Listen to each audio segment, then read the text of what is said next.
观众朋友，大家好，欢迎收看2月7号公视第一台下晡新闻，我是陈淑君。首先，咱先来看今仔有啥物新闻重点。昨翻点过无偌久，宜兰外海发生2起规模5个地震，气象局讲未来嘛可能会发生愈大的地震。中港中心法院今仔早起裁定，以传媒创办人雷鼎英之前的交保裁定无适当，雷鼎英爱伫监狱过年咯。台湾发生头一站电子烟去上着气泡案例，一个查甫人食电子烟要解烟，结果四甲气泡出问题。新闻一开始来看，今仔日国内新增加5例武汉肺炎的病例，其中有4例是境外带病入境，分别是对美国和法国回国。今仔又搁增加1例本土病例，是第934案桃园病院护理师的亲人。目前桃园病院的危机解除，双北市佮桃园地区的病院嘛，对2月7日开始要开放探病。咱嘛来听指挥中心指挥官陈时中上解新的说明。我们的本土案例案934，它其实为案863、864、865、907、909及910的家人了哈。那自1月19日进行居家隔离。那隔离期间曾接受5次的采检，那结果都是阴性。那个案2月7日出现发烧、流鼻涕等情形，2月8日自觉已无症状，因为申请外出奔丧，由卫生单位安排至医院采检，那于今日确诊。那案934是同住家人4人，先前已匡列为864的接触者，且隔离期满。但为求慎重，将延长4人居家隔离期间至2月22日。在北桃区域所辖的医院，自2月10日起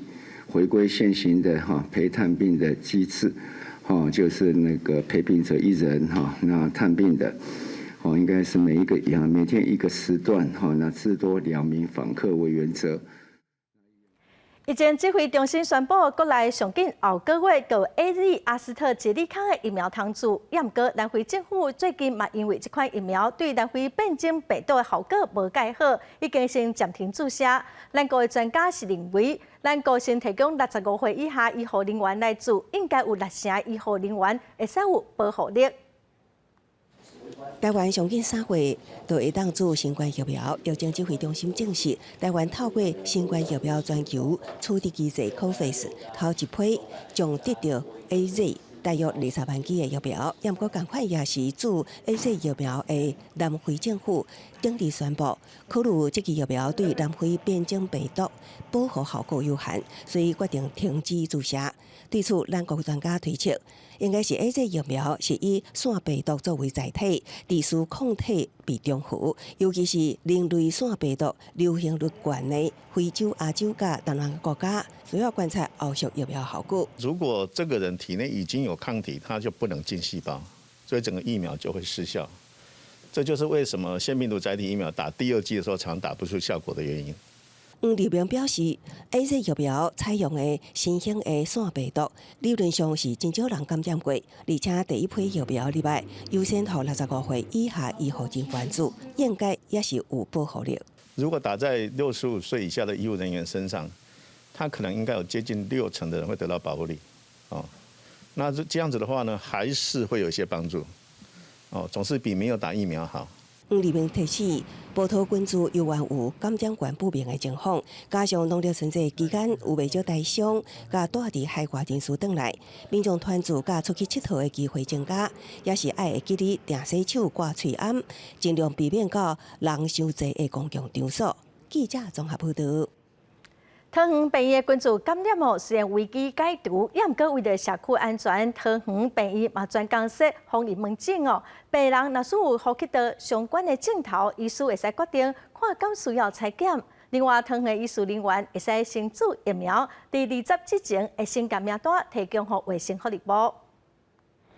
有人回诊，有人摕慢性药单摕药，为好保利桃园病院病患慢慢回流。自顶个月12日，桃园病院爆发头一例疑似确诊新冠肺炎，造成群聚感染，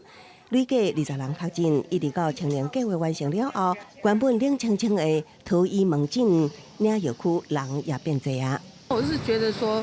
你只要把自己的防护措施做好，其实不用恐慌啊，因为你消毒过以后，全院是干净的啊。好像很安全的，没有什么嘛。这个要来领药啊。桃园病院关注感染事件虽然规矩解除，也毋过为了加强社区追踪，卫福部甲市府特别伫桃园市推动防疫门诊，看诊的患者若讲有呼吸道疾病甲症状，会当由医师判断敢是采检，增加对社区风险的评估。从现在开始到28，那这个防疫门诊呢，那针对医院的部分，我们也有奖励金，好，希望他们能够扩大社区的追踪。桃园市长郑文灿初九伫防疫会议表示，针对新冠肺炎疫苗注射，优先予桃园市在已经急救精神病院的防疫专责病房加负压隔离病房的医师人员，20前会将名单注册好，报予卫生福利部记者综合报道。咱来看，昨饭店过无偌久哦，点外的时阵，宜兰外海短短2分钟，就发生2架规模5以上的电动，有真侪人在困，防警测哦。气象局表示，这应该是2月初7规模6.1电动的余震。过去哦，规模5以上的电动，每年平均有18变哦。也毋过，即马才2月，就已经有8届咯。气象局认为，今年的电动会比以早较接，未来嘛可能会发生愈大的电动。台湾初九半暝要1点的时阵，小连续发生2架规模5以上的有感地动。根据气象局地动测报中心，震央伫咧宜兰市东南方47.9公里的所在，震源深度23.9公里。这2架地动属于温布带地动，目前认为讲是初7半暝规模6.1地动的余震。2月7号1点36分的那个地震，它是距离又远又深，所以自然大家感觉它的摇晃是没有昨天那个来得大。地动测报中心表示，今日规模超过5个地动已经累积有8个，拢发生伫咧和平海畔附近，拢是伫咧温布带地动。这个地区从去年开始，地动会比永过更较接来发生，嘛强调讲是正常的释放能量，嘛有可能会是大地动的征兆，爱民众细致，而且嘛佫强调，今年地动的数量可能会比永过更较济。今年为止呢，到现在为止已经有8个规模超过5，规模5到6的年平均18个。今年可见，今年可能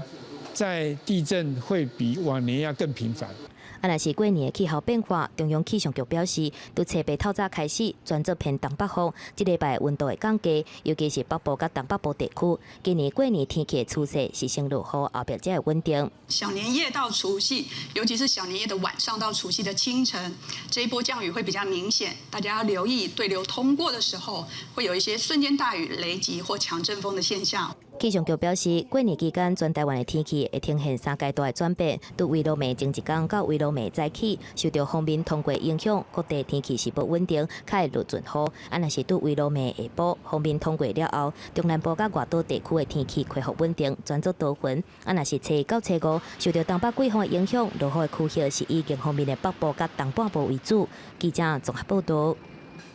过年假期明仔载开始，行政长苏贞昌今早起嘛去高速公路局视察，传出讲有民进党的立委不满讲有真侪政策，因拢是看新闻才知影，所以这个行政院拢无愿意沟通。苏贞昌是强调讲，伊真重视行政院甲立法院的沟通。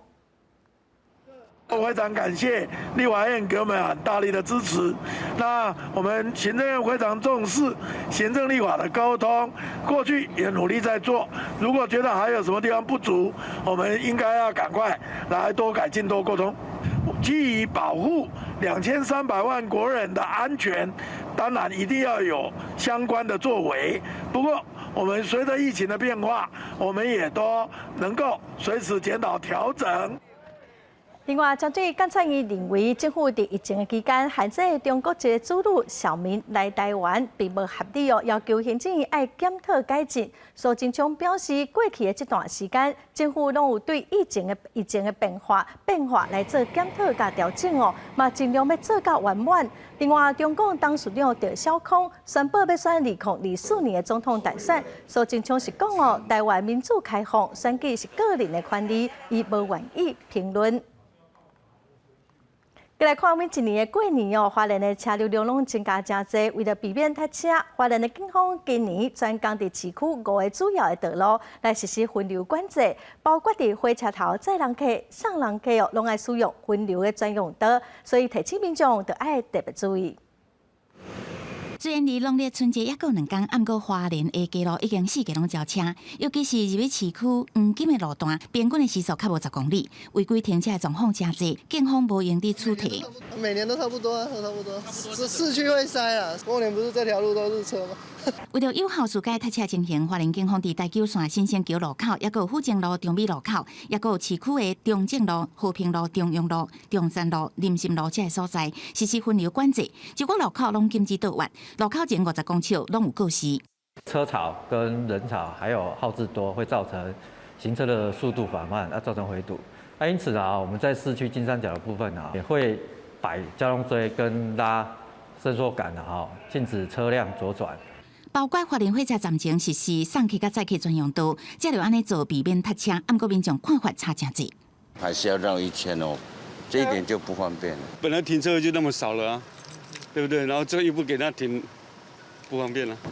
警方强调，分流是为了避免倒弯车道占用马路，致使着塞车，所以才会设计车辆行驶路线。管制时间是7到暗时6点开始，一直到16号暗时10点结束，请民众配合。记者综合报道。台湾市政府伫过年哦，会伫风景区来实施人潮的总量管制哦。只要入场的人数达到规划人数的8成，就来启动管制措施。所以嘛，呼吁民众要出门之前，就爱先上网络来了解。想要入去参观安平树屋，防疫措施是一项都袂用得减，共款爱挂喙罨、喷酒精消毒、甲实名登记。过几年这款的生活，民众大部分拢已经习惯啦。但是即马搁较严格的是，旧历过年的年假就要来啊！为了防止伤侪人客做伙，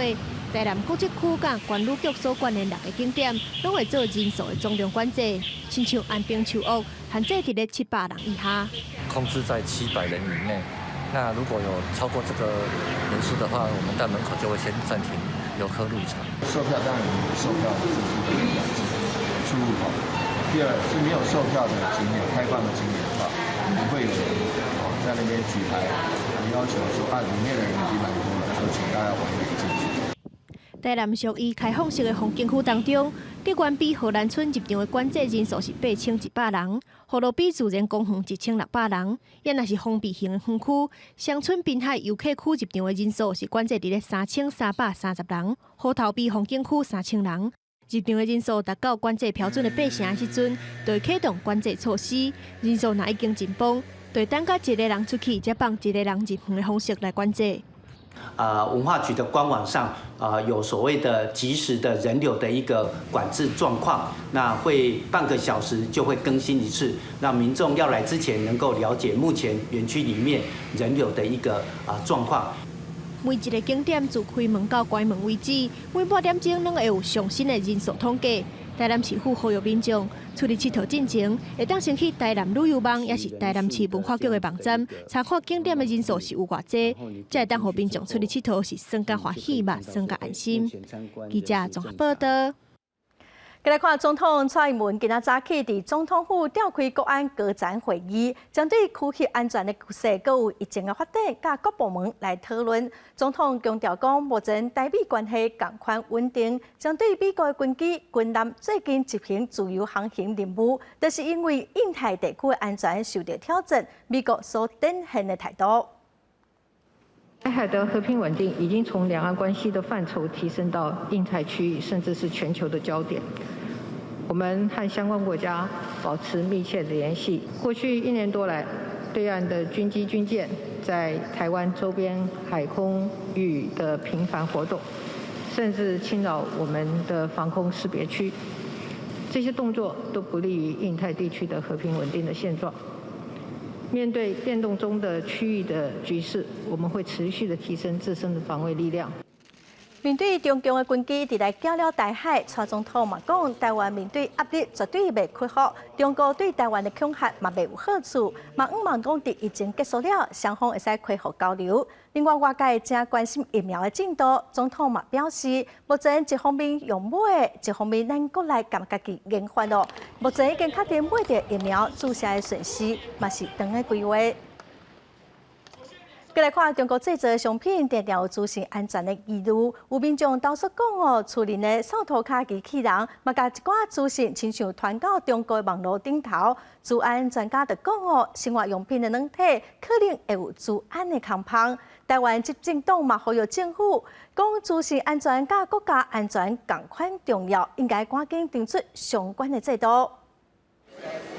中国治安一路拢无停，有旅日本的物联网的工程师就朋友甲伊斗讲，因厝内扫涂卡的机器人伫咧偷偷传信息。经过 APP 数据分析，发现即寡拢送到中国的伺服器。另外，亲像手机甲路由器，无强制治安检测，不过拢有被中国偷资讯的风险伫咧。这就是一个很危险的东西了。你想想看，你的手机、你的扫地机器人都可以成为中共来看你家的一个间谍。若是二体，治安专家也提醒讲，这么真侪生活中看到的产品，不管是无人机、App、游戏家电，拢有可能直接被中国的网络混乱征用资料。目前，行政单位已经针对公部门使用中国制造的产品的治安问题有所动作。不过，一般民众的治安要安怎把关是一个问题，希望行政单位要更加积极处理。我们今天问题出在不在于说这个产品有什么功能，而是这个产品做了哪些他没有讲说他要做的事情。好，这个东西其实牵涉到一个刚才有谈到的这个叫做治安意识，不只是科技的这个变更，甚至是安那中国会利用这个机会来摕大家的资料。台湾基金也进一步提出4大诉求，包括清气治安产品爱标示，水产地这种恶行爱防止，数据跳帮第3地爱管控，政府采购法爱强化。另外，怎面对中国的威胁，治安可能就是第2战场。政府应该赶紧完成相关制度，让台湾有一个清气的网络环境。记者综合报道。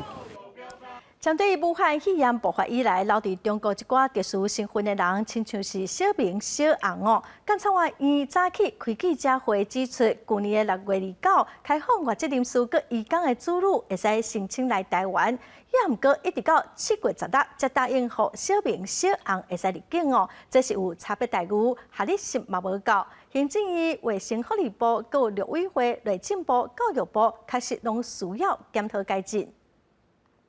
虽然教育部有针对受教权去做一些了解，但是事实上并没有更积极的去进一步掌握相关的这些小民，他在这个禁管措施期间，他的身心状态然后他会不会担心他回到台湾之后会不会受到歧视这些问题？那后续的合理补偿措施到底应该要怎么看待？监察院的报告嘛指出，小明的形态有真侪种，目前的人数大约是4681个人，主要影响上大的是2539名18岁以下，长期伫台湾生活读册，佮还未取得咱国国籍的中国籍牵手的后生还是查囝。再来看台北地检署侦办劳动基金炒股票的弊案将起诉劳动部劳金局投资组的前组长尤乃文等人，计共起诉12个人。台北地方法院昨暗时裁定讲，尤乃文继续收押禁见，另外有4个被告会使交保。因外头查兵上警备车，因为劳动基金炒股案和检方起诉的劳金局国内投资组前组长杨乃文，催买案8月开2审庭了，裁定杨乃文继续羁押。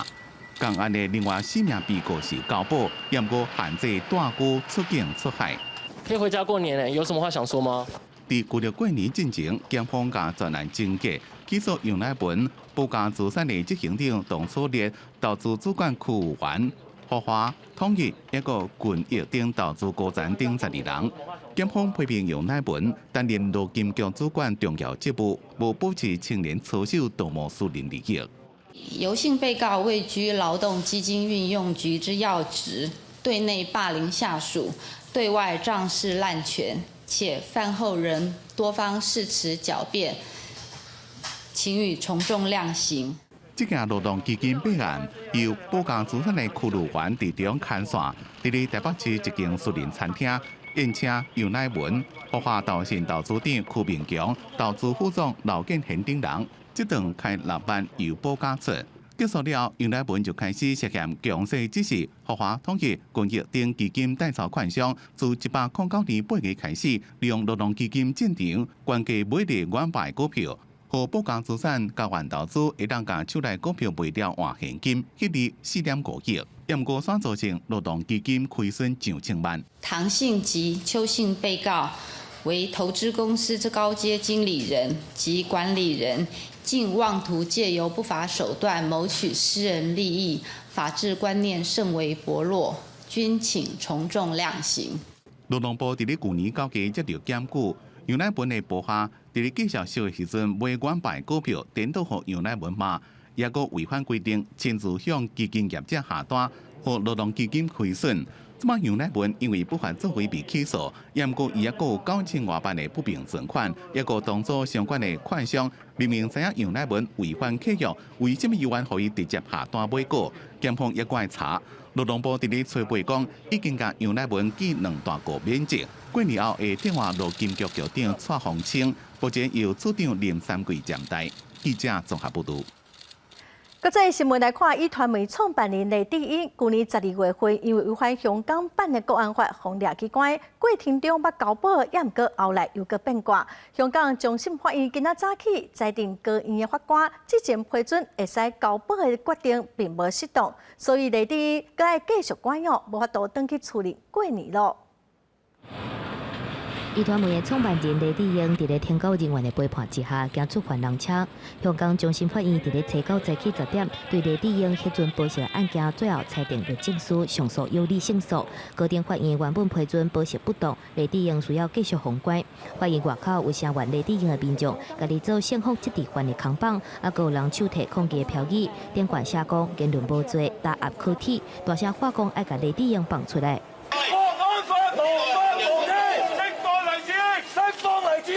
伫咧裁决进前的点半钟，就已经有真侪人排队等待入去法院来听结果，其中嘛包括加拿大领事馆的职员、后面外交官，啊若是下面连经立法会议员长毛、牛国雄嘛来现场声援雷智英。法院外口的另外一边，嘛有人手提未过拆票据的抗议民众，批评雷智英反中乱港。终审法院伫咧裁决当中讲到，高等法院批准保释时阵所引用的国安法的案件存在法律观点的错误，所以5个国安法的指定法官一直裁定保释决定先去互坑咧，雷智英就爱伫咧监狱内底过年啊。记者综合报道。再来看缅甸发生军事政变，民众嘛发动示威抗议，军方宣布第2大城瓦城开始戒严，嘛有拍算要出动武力来镇压。军方头摆透过电视单位表示讲，政变是有正当的理由，紧急状态结束就来举办自由公平的选举哦。也毋过无讲到时间，嘛无讲到封口外翁山书记佮有街头示威的代志。国营缅甸广播电视台 MRTV 吹背发款信，警告讲无排度用武力镇压。欧苏会电检标准闹事前请求检查提乌里个出发木处是哪个话题？当局暗时宣布第2大城瓦城7个定戒严，暗时8点到透早4点宵禁。缅甸几个大城市连续3天出现大规模反政变示威，出家人依互人员拢上街头，压力愈来愈悬。顶部警察伫咧首都奈比，想要用水炮赶示威民众。国防军武装司令敏昂莱发表电视谈话，强调军事政变的正当性，也讲军方是根据2008年宪法宣布紧急状态，也讲接落来会举行大选，严格无时间表。表达前面的意有意思，说到呢，他们那路台没些面脾气背部到处给吧的，甚至台湾别个开下吧的，台湾许多面里呢，将没有表为到有部。台湾看护的别个开了西吧的，透过朝鲜的古天呢，透过现在西古那个台湾就是搞了不是目标的苗少个差吧的，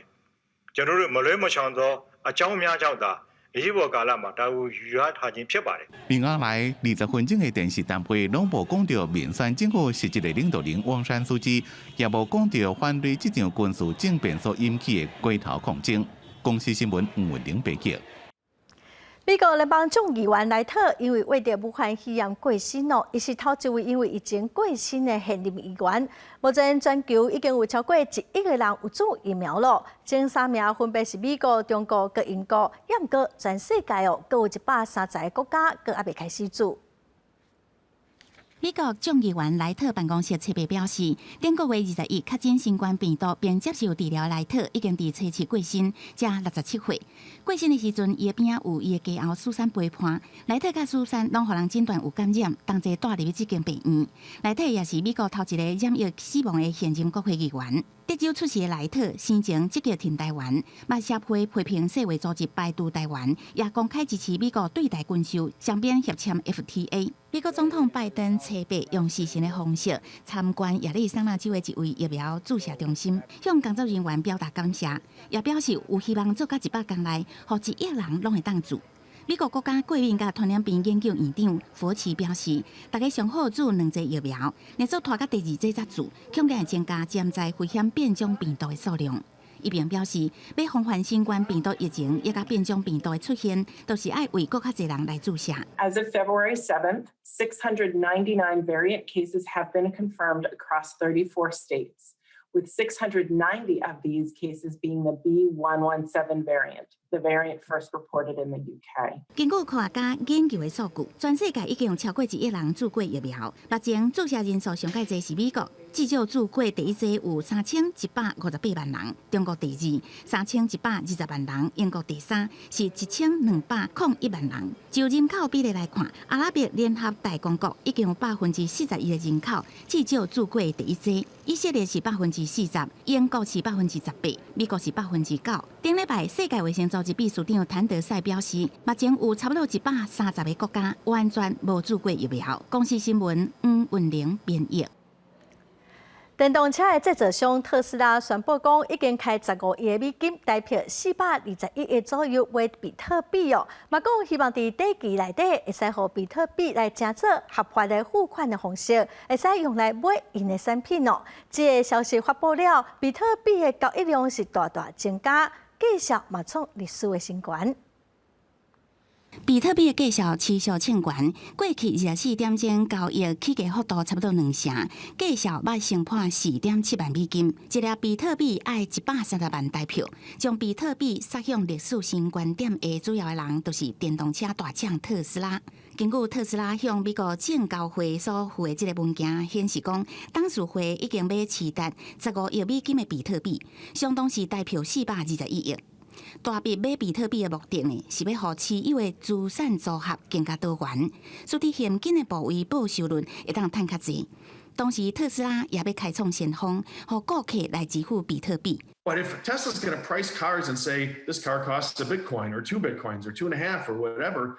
there's a certain currency normalization that could happen simply because of large transactions like that happening in Bitcoin terms as opposed to in US dollar terms and being immediately. 特斯拉执行长当时原是世界首富马斯克，对于加密货币是保持开放的态度。伫顶礼拜，伊伫推特个人简介改成做比特币，镜头的小灯同齐，就互贝达会当起价。国加上最近对虚拟货币发表正面的言论，刺激到更较侪投资人买进，互外界认为讲这是虚拟货币计数伫最近一直走悬的主要原因。The fact that Musk went into the deep end of the pool on Bitcoin, it's going to send a ripple effect really across the board. And I think this is a major, what could be fork in the road when it comes to Bitcoin and crypto for public companies, with Tesla leading the charge. 随着美国资产管理公司、行动支付公司加入比特币的市场，即马阁有特斯拉来加持，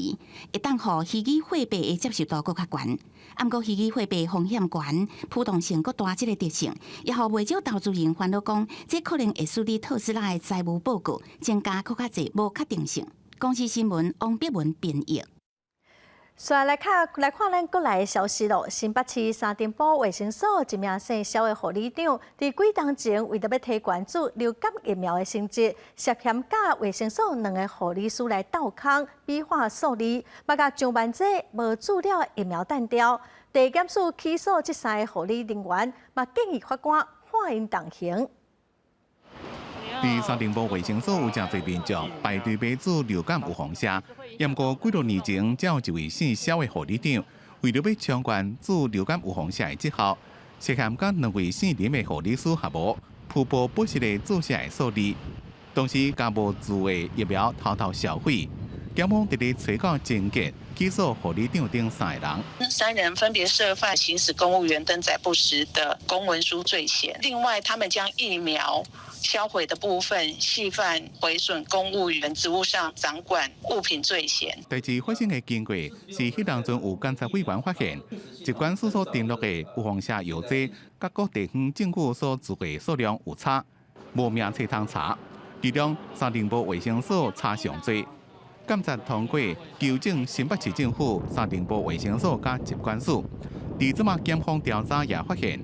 护理长等3个人涉嫌伫咧106年10月到107年3月之间，消费13000外档的预防剂。如果你没有达到一定的这个额度的时候，你可能不是只有就算了，可能还会被责骂，或者是在薪资方面的扣钱这样的一个可能。瀑布注预防剂的数字，有民间团队认为，大部分的护理人员可能有政府甲顶级的压力，才会涉嫌违法。新北市卫生局声明讲，伫代志发生了，有随甲涉案人调离现职，强调伫未来日常管理会继续强化各层面的管理科学的机制，以便搁发生这种代志。记者综合报道。台中市地政局今仔又有地主去抗议，这个地主之前要求地政局应该重新来召开协调会哦，也毋过拢无消无息，因是真不满。今仔又过去抗议，因讲因自头到尾哦，拢反对参加土地中划，也毋过地政局拢无尊重因的意见甲权益。反对当时会新增主办市地定位地主甲成员的团体，刚好透早到台中市地政局来တင်情，因为一名地主为头到尾拢反对参与定位，但是土地嘛是被划入去，而且地政局去年底就答应要搁再召开协调会，但是到目前拢无结果，因才会再处来抗议。我本身就在大马路旁边，我根本不妨碍他们的农地重划，我是建地。建地跟农地不一样，而且我又在马路边边，我有消防栓，我有路灯，有污水下水道，我设施完善，他为什么硬要拆我的房子、割我的地呢？他们今天站在这边抗争，绝对有他们的正当性、合理性，还有合法性。在决策的制定过程当中，他们是一点权利都没有。这还是一个民主、自由、人权的台湾吗？政大地政系教授齐世营嘛到现场来声援，批评台中市政府甲地政局根本就是误导，嘛认为现行定位相关法规完全无尊重人民的意愿。不过台中市地政局解说，其实地主要同意甲定委会协调结果，只是后来又搁反悔。那陈情人按照相关的土地分配的一个比例，他原来的配为土地是52%多。好，那中间陆续从而会有跟他沟通协调。那最近一次2兆初步达成协调是分为比例是69%，但是后来陈情人李莲凤女士，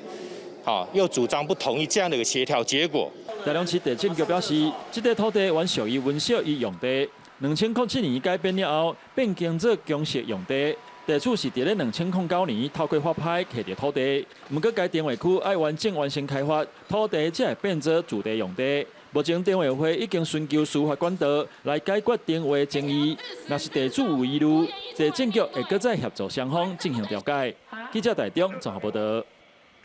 再来看屏东县马家乡乡公所针对往来传统部落的专五道路提出自治条例，要管制、要收费，也毋过引起反弹。乡公所即马是拍算讲要来推出生态导览哦，每工限制250个人，也毋过屏东县政府是强调讲，并无法律规定讲会使安尼做，所以要求乡公所要来调整自治条例。所以每一次进货的人都一定要做净身，才能进到部落里面。对着导览人员侵入部落，排湾族重要发源地之一的屏东马家乡旧法湾部落，正是启动在地生态旅游。不过乡公所本来要订定自治条例，入山管制爱收钱，因为县政府还未审核通过。公所9号开始设立管制站，限制250个人，而且要求要办入山证。我们要管控那个人数，我们要跟他们讲说，250个人已经满了。我必须要考虑到交通安全，所以我必须跟他们讲说，因为山上停车位不足，然后呢，我们的道路狭窄，不好会车。要去做法湾部落的滨专5道路，2016年由县政府公告做专用公路，全长8公里，因为沿线经过白冰山、北溪部落的旧遗址。本来的马家部落，佮侵入新年古城做法湾部落，因为风景水变做真热门的景点。不过嘛，因为道路较矮，乡公所想要透过收费管制，县政府认为无法条根据，公所改做饲办人数限额3个月。不太适合去做人的管制的，这第一个。那么第二个，在这个自治条例修正版本里面，那么对于道路开放时间的一个定定。那么在文字上，我们也认为可能会造成外界的疑虑。是营运期过了之后，那个人潮就没了那三川流域吊桥就是最好的例子。县政府表示，做法湾部落真有旅游的价值，已经建议乡公所向设立自然人文生态景观区努力，才会当长久延续旅游路线的经营。记者李秀安、柯进顺屏东报道。教育部当个协助空林大学组成公益董事会，学校的教职员佮高教工会是指控教育部要互财团进入董事会，已经去教育部抗议2届了。早起教育部召开董事推选小组的会议，嘛无通知老师佮学生代表参加哦。一群人嘛伫教育部头前抗议，因批评教育部真阿爸。康宁老师加油！康宁老师加油！教育部召开空灵大学董事推选小组的第1届会议进前，空灵大学的教职员甲高教工会一直来替台北校区的教师代表陈秀娟来加油。不过，若毋是前一天去抗议，但老师佫毋知影要开会。昨天下午5点多的时候，我到我们的警卫室去询问，在还没有收到挂号信的前提之下，我想今天就不需要开会了。就我没有想到说晚上的时候大概8点多，那就是说学校的长官通知我说要叫我跟我讲说今天来开会。那台北的老师昨晚8点才收到会议的通知，唯一的学生代表、学生会长嘛是同款，因为已经登记花莲过年，其他的人无法度代理，所以确定讲无法度参加。他就是觉得有点紧张，因为他就是说他都不知道要开会了。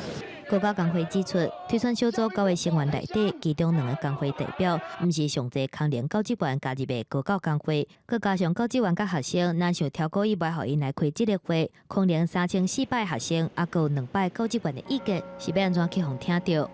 那如果真的要大家通通都是一致性的话，那我们就是高教跟私校各1嘛。可是教育部当然他就说这是我们的权责啊。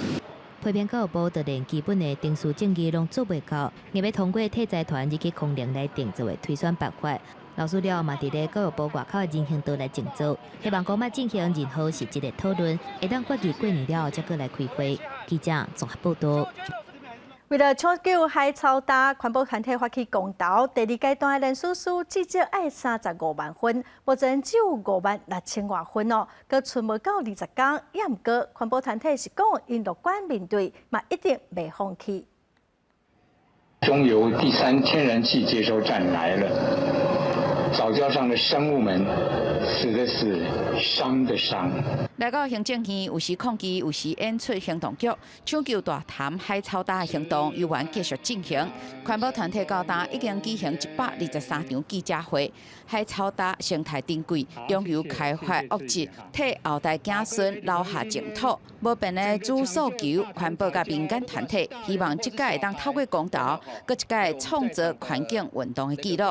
环保的选票至少铁票至少50万。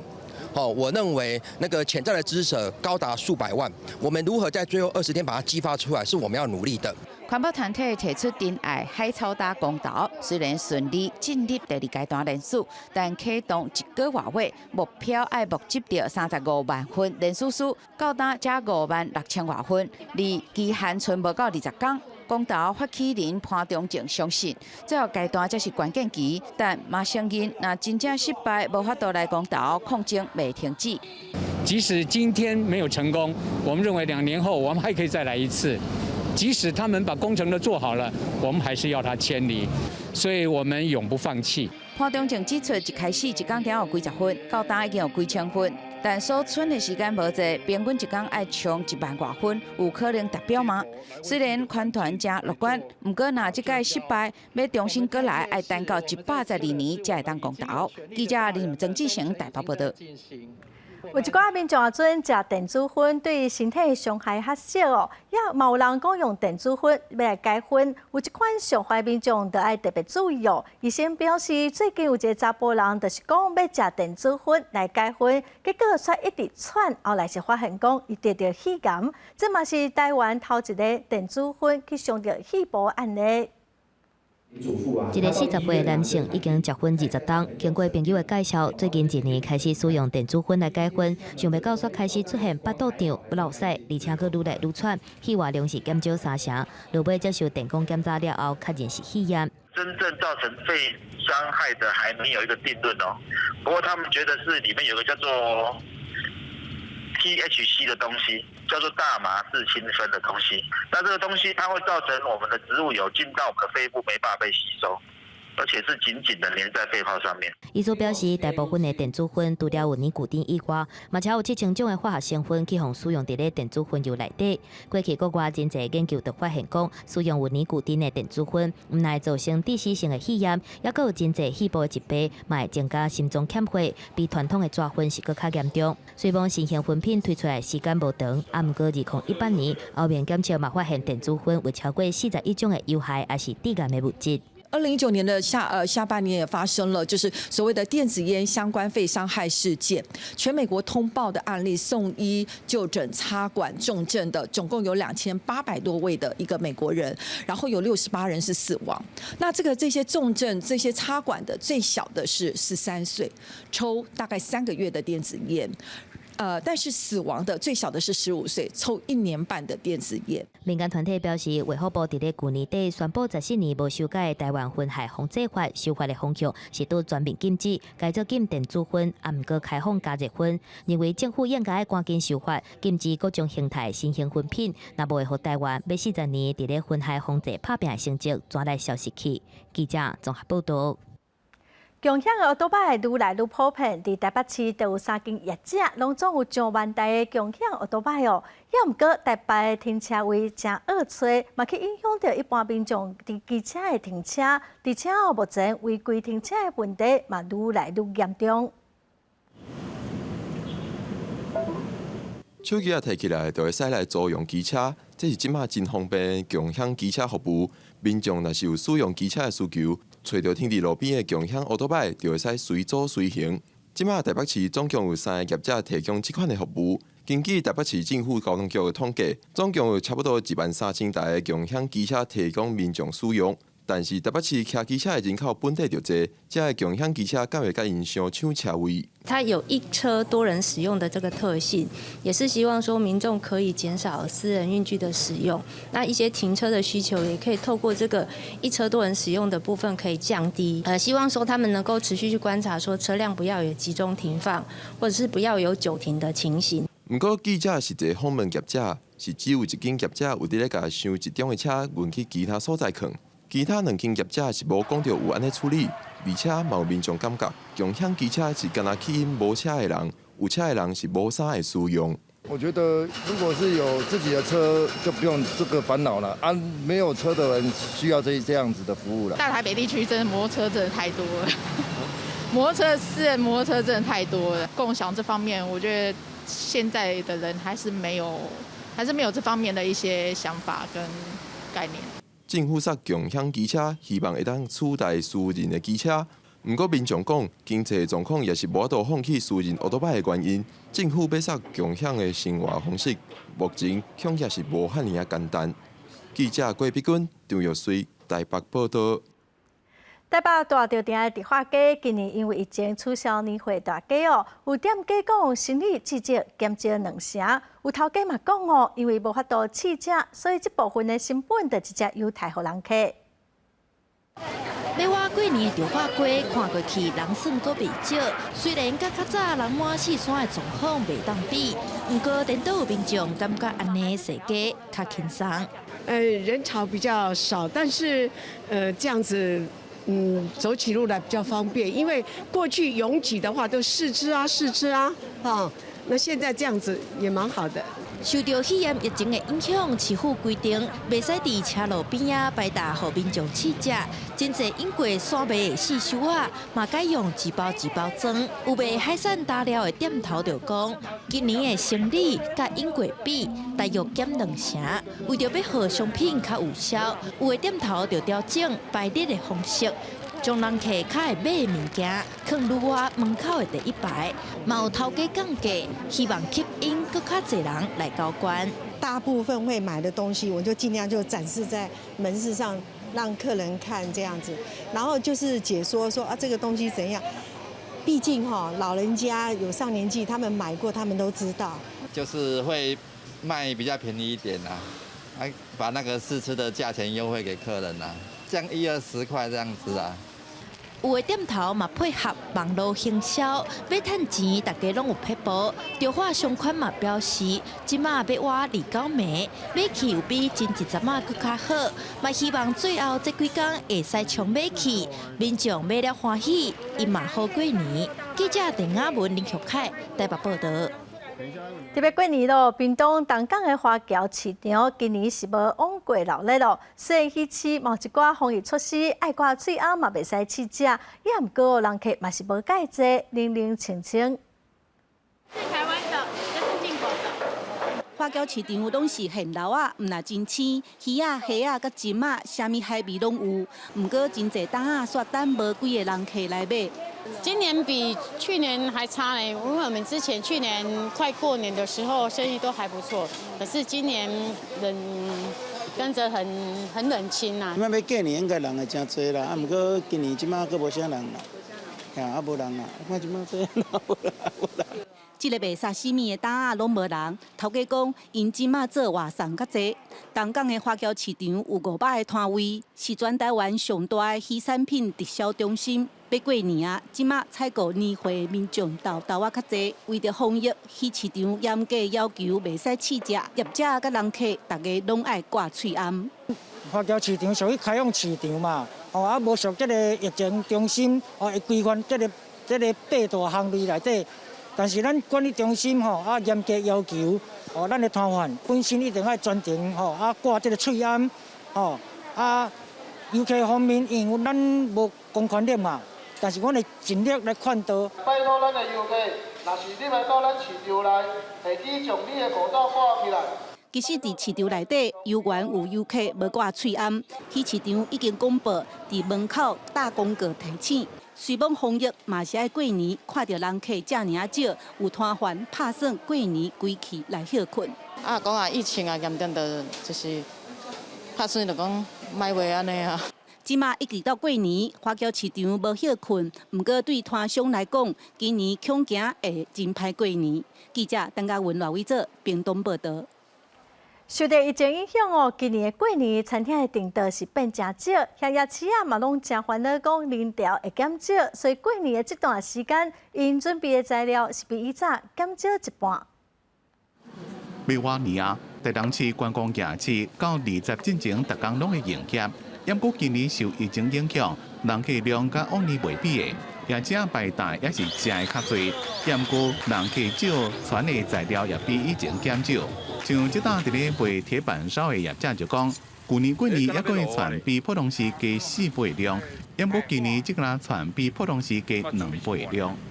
因为疫情的关系，所以导致说现在的人潮不敢进来台东。台东市的餐厅业者，往年过年前2个月就订满，不过即马因为疫情的关系，开始有人退订。传的食材也减2成。像今年的部分啊，就是有爆发出来，那所以就是还蛮多客人有退订的，对，至少有退了2成左右。不过台东县的观光客即马才拄要开始做，而且果菜甲肉品市场的供货量也无减少。台东果菜市场分析，饭店业甲菜市仔需求量也是真大，可能大部分的人拢买菜伫咧家己厝内煮，尤其也尽量拢买去人侪所在遮有关系。记者综合报道。中央已经宣布讲，高中以下学校延到2月22日才开学。虽然只是减少上课2天哦，也毋过原本要销到学校的菜色，即马是销无路。新竹县的农业处嘛，赶紧找机关团体来斗销。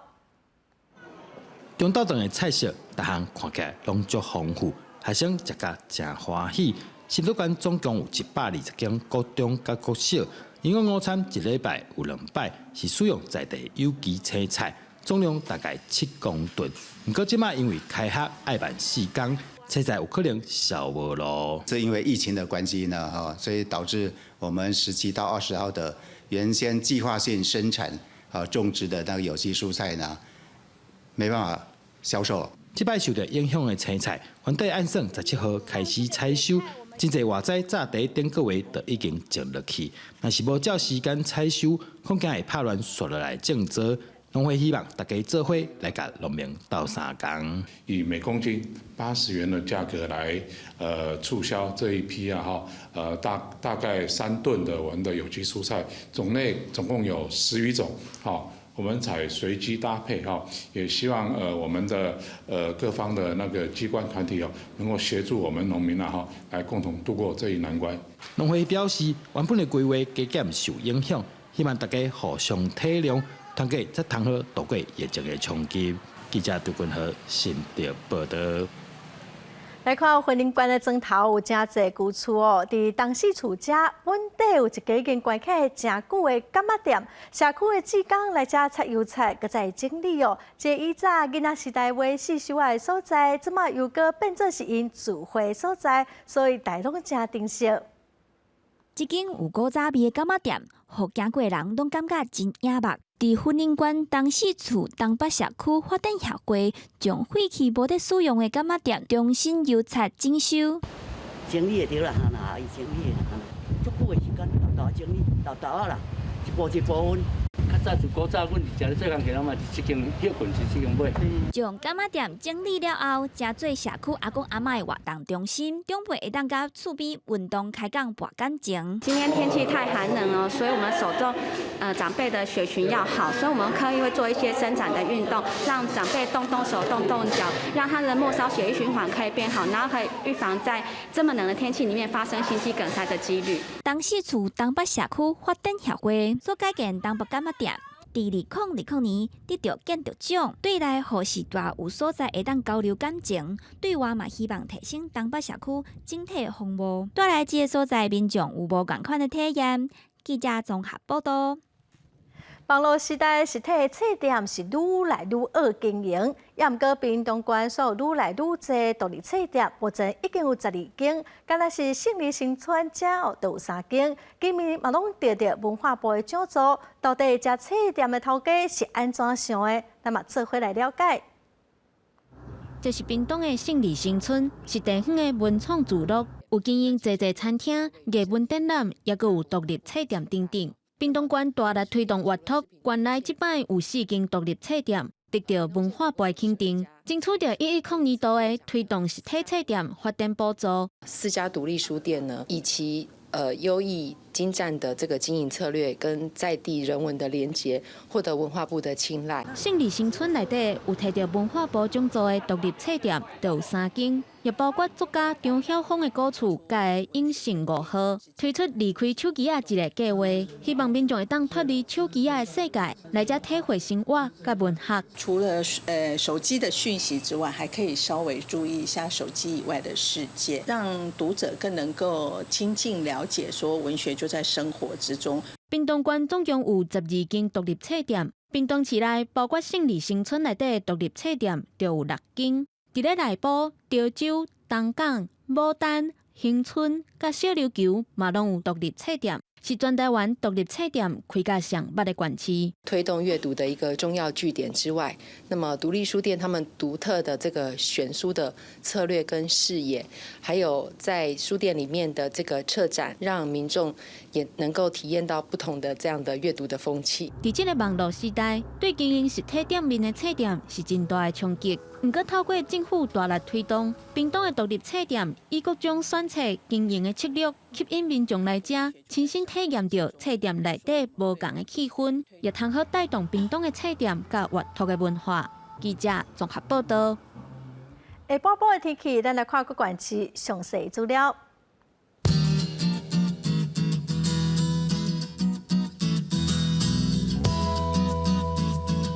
北部地区上低19度，上悬23度。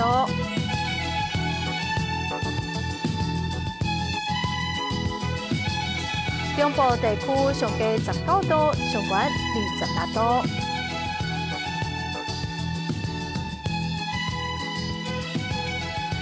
南部地区上低21度，上悬28度。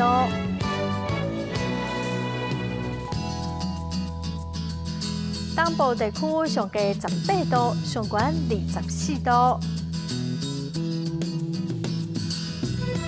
外岛地区上低12度，上悬20度。感谢观众朋友收看《公视第一台下晡新闻》，我是陈淑君，明仔载下晡3点，咱再会。